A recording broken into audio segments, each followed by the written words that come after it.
Medler? All right. Please join me for the Pledge of Allegiance. I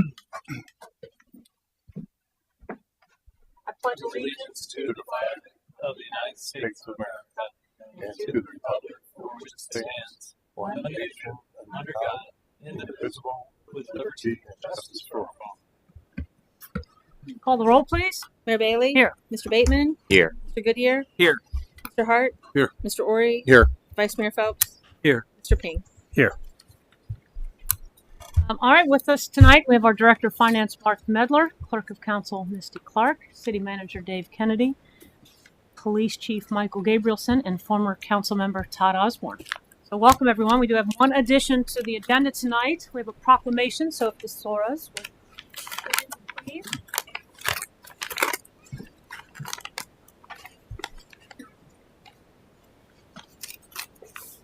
So this is Trevor and Jess Sora and baby Enzo. You all recognize the Sora name, I am sure. Soras have lived in Loveland forever. Jess and Trevor live in Loveland right now. And you want to say what heart issues little Enzo has? Yeah, so he actually has 4 congenital heart defects. He has 4 congenital heart defects. He was diagnosed when I was 20 weeks pregnant. He has double outlet right ventricle, which means that his 2 main arteries, the aorta and pulmonary artery, go into the right side of his heart. They're supposed to be opposite. They're also misplaced, so they go like this instead of crossing. He has a huge hole in his heart as well, and then his pulmonary artery is actually cut off, so there's no flow through it. Thankfully, as our surgeon put it, God put a PDA in babies when they're inside of their mother's stomach to help flow to their lungs and blood flow to their lungs, and so he has that open right now to help with pulmonary artery flow. So There we go. And he's had 2 heart surgeries, right? 2 His heart next one is in procedures, and he has an open heart surgery in April, and he'll continue to get open heart surgeries throughout his life to replace the conduit in his pulmonary artery to keep that blood flow to his lungs. And so this is February's Heart Month. Yes, it is all of February. So Trevor's asked if we would do a proclamation in support of little Enzo and everyone like him. So there you go. We're about to proclaim. Are you ready? Whereas the health and well-being of congenital heart patients is of paramount importance, and whereas each year in the United States more than 40,000 babies are born with a congenital heart defect. It is the number 1 birth defect in the United States, affecting 1 in every 100 births. Whereas the medical community has identified congenital heart defects as the leading cause of birth defect-related deaths, and whereas medical research can provide more identifiable means of the origins and symptoms of congenital heart defects, and whereas there is no cure for congenital heart defects and it is a lifelong disease requiring ongoing specialized care, and whereas fewer than 10% of adults with congenital heart disease are receiving recommended care, and whereas it is crucial that individuals planning a family, fetal clinicians, obstetric physicians, pediatricians, and all those in the medical field have a greater understanding of the potential for congenital heart defects, and whereas Congenital Heart Defect Awareness Week provides the opportunity for patients and families affected by this condition to share their experiences and knowledge so that the general public may be aware of how this defect affects our lives. Now, therefore, I, Kathy Bailey, by the power vested in me as Mayor of the City of Loveland, and on behalf of City Council and residents, do hereby proclaim February 7th through the 14th, 2024, Congenital Heart Defect Awareness Week, and encourage all to join me in this special observance. Thank you for being here tonight. Thank you. And good luck to little Enzo in April. Yes, thank you. I'll let you have this.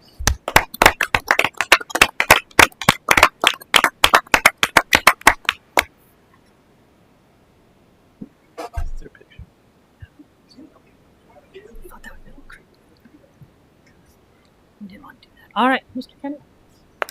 Oh, okay. Thank you very much. And I want to thank council for accommodating this special council meeting. A project like this that we've been working on since 2019, we need to get it moving and exponentially. It's somewhat related to weather and some various rules that we need to meet. But the long and the short of it is I have a legislation in front of City Council that will authorize the city to execute a contract with the DJ Drew Company for the construction of a new downtown parking lot. I don't need to go into a lot of history where we've been, what we got. It's all detailed in the memo. But at the end of the day, the city is getting ready to undertake a project that will benefit our residents, benefit our visitors, benefit users of the bike trail, and equally as important is an economic development tool to a very growing, very popular downtown business district by adding 147 new parking spaces, which is phase one of what the city is doing in our downtown district. Phase two will be coming back to you with that project. In the most basic sense is it's a $1,266,756 contract. The city's local contribution on this project is $134,756. City has two grant funding sources. We appreciate them both. One is through state capital budget appropriation recommended through the Claremont County Port Authority, and one is through the Appalachian Regional Committee. That both of those have been very gracious in granting the city extensions as we pivoted and did what the responsible thing for the city.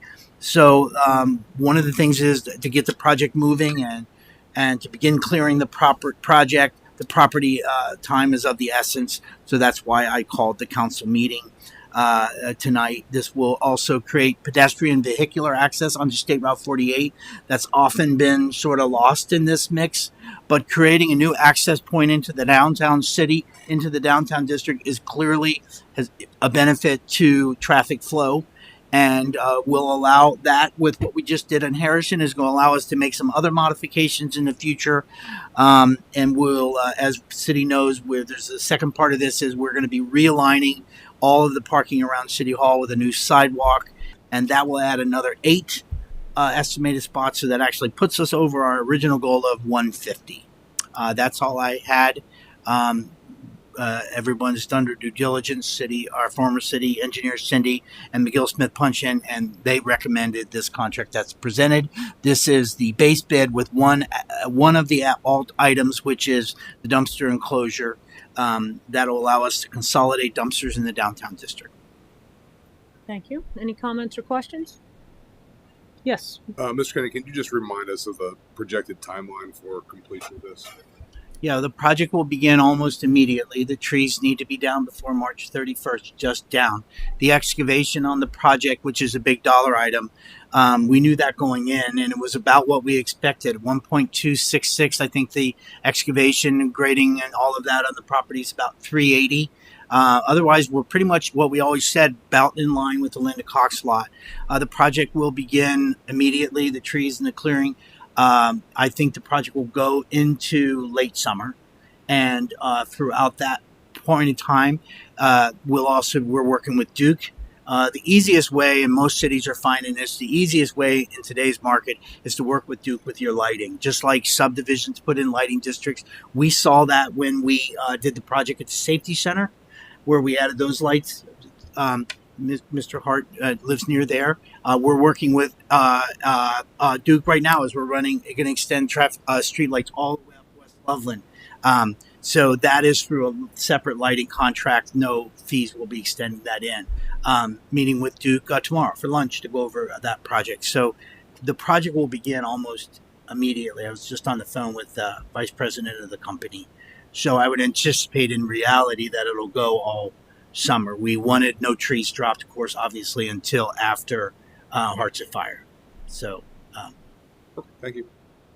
Any other comments? Yes. Could you? Just a quick question. So, I certainly think the parking lot project, all this is going to be very helpful for dealing with traffic and parking that we've had problems with downtown. But on page 5 of the packet, it talks about the fact that although there's an understanding that there could be a problem turning left off 48 into the parking lot area, it's kind of a little bit vague as to what will be done to deal with that issue. Can you just explain a little bit in more detail what's going to be happening? So that component of the project had to be pulled because it is a tight area that needed to be. I didn't want to delay the project on the parking lot. Obviously, any delays extended would take this project into a commencement date of November of next year. This is so fine, but also so important that I deviated and I'm utilizing TEC. They are traffic engineer specialists. They have done a lot of work for the city. They are looking at two options. One is what we call a bubble, which is basically expanding a bubble and creating a center turn lane that would be utilized for northbound traffic.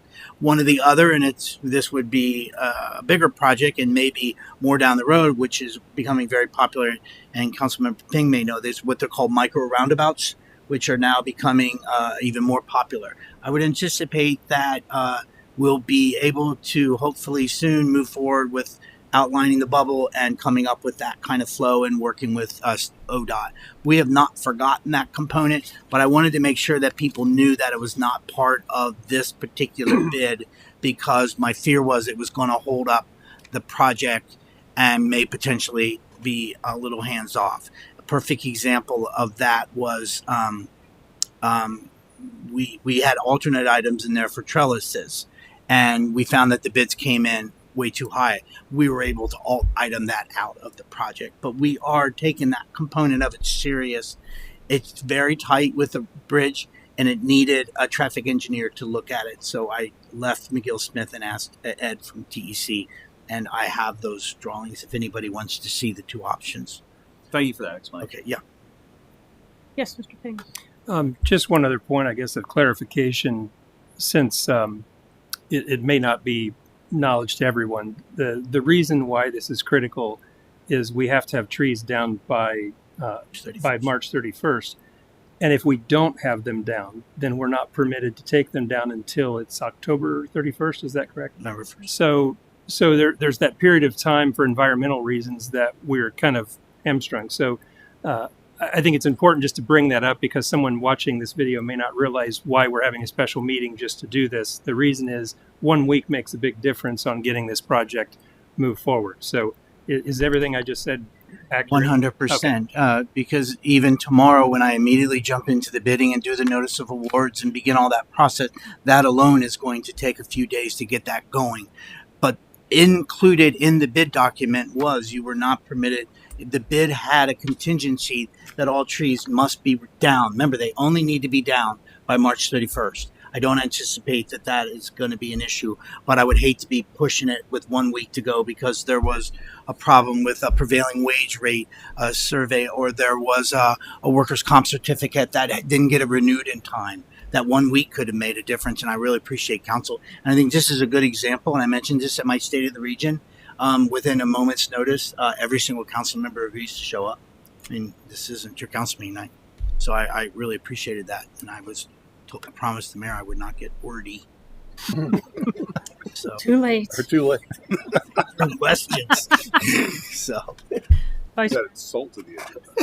Mr. Kennedy, just to what degree do you think the project will create disruption of existing parking or existing use of the area around City Hall and downtown? yes, because as soon as the excavation begins, which is after the Hearts of Fire event, that area will largely be off duty, out of sorts. There's really no more temporary outside of, once again, using whatever means we can to remind people that glut of extra parking that is down at the East Loveland Nature Preserve that largely goes unknown. That is really the key. And I tip of the hat to the business owners last year, how much we tried to valet program and it just wasn't successful. That was going to be a potential alternate, but we will take whatever means we can to remind people that it's only a couple blocks down and it is an extremely large area of parking. Councilmember Bateman knows, he lives right past that area. That's right now is all we can do. For staging of the work, will it require taking away parking spots, No. near the railroad car? If you recall where the storage building that we removed, when we first started removing buildings, that is largely a flat area that's going to be largely undisturbed. And I don't anticipate. And the contractor using the East Loveland Bridge project, we reserved 10 spaces down there for the residents on East Loveland and Bears Creek, and there's still quite a bit. And we're letting them stage at the future fire station site. So we really are trying to move people around. Yes, Mr. Bateman. So thanks for mentioning the East Loveland lot, Mr. Kennedy. I think a benefit of this, if the timing works out, that you probably won't have too many people coming from the east to go downtown. So the bridge being cut off might help the pending traffic issues. I just wanted to sort of piggyback a little bit off of Mr. Goodyear's comment, and also in your memo, in your summary of the memo, you described that that turn from 48, that access was lost in the buried the lead, so to speak. To me, I don't think it's ever been the case with that, because I think that's always been the most important part of this project, is the ability to provide another connectability aspect for vehicles and future pedestrians, and that we've talked about that outer loop. So I do appreciate Mr. Goodyear's question around enhancing that, and so to know that that's still on the table, even though it might not necessarily be 100% where we want it in this bid package. So I just thanks for keeping that sort of top of mind with regards to this big significant project. Historic, even, as you mentioned, the fact that we've held this property for some time, that definitely outdates many of our terms on council. So what I would ask, though, just I'm the one getting wordy here, so sorry, but DJ Drew Company, they're the only vendor. We're not going to have any other expenses regarding. They're the single point of contact. Everything inclusive of this parking lot is going to be through DJ Drew Company. Well, the Duke's doing the lighting, but Right. they're putting in the conduit and running all the conduit. We made one minor change when we removed the trellises. The trellises had lighting in them. We removed the trellises and added these these smaller footlights.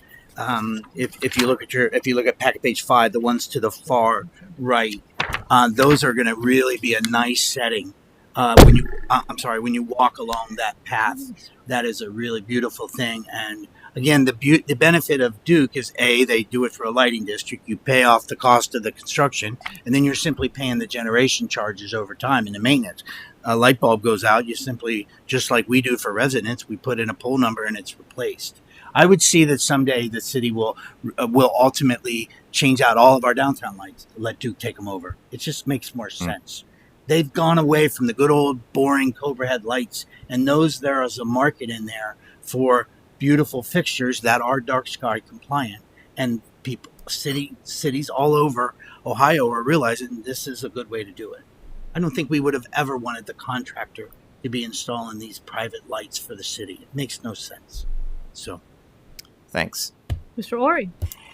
Just recognize Mr. Kennedy and staff for doing a good job again for the money. We're putting the $1.3 million project in the ground for 10%.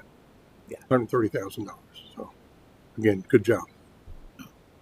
All right. Anyone else? Well, yes, thank you, council, for being here tonight, but also staff didn't necessarily agree to it, but thanks for being here. So just as a reminder, this whole thing started in 2019 when we purchased that lot. So here we are 5 years later, finally getting this completed. So thank goodness, getting it over the finish line. All right, we'll go ahead and read the resolution. Resolution authorizing the city manager to execute a contract with the DJ Drew Company for the construction of a downtown parking lot. Any comment on the resolution? Call the roll, please. Mr. Bateman? Yes. Mr. Goodyear? Yes. Mr. Hart? Yes. Mr. Ori? Yes. Vice Mayor Phelps? Yes. Mr. Ping? Yes. Mayor Bailey? Yes. Resolution 16 is adopted by a vote of 7-0. All right, just a reminder, Hearts of Fire weekend starts Friday, and there are activities all day Saturday, somewhere. Yes, come on down. All right, do we have a motion to adjourn? So moved. Second? Second. You call the roll, please. Mr. Goodyear? Yes. Mr. Hart? Yes. Mr. Ori? Yes. Vice Mayor Phelps? Yes. Mr. Ping? Yes. Mayor Bailey? Yes. Mr. Bateman? Yes. Motion carries 7-0.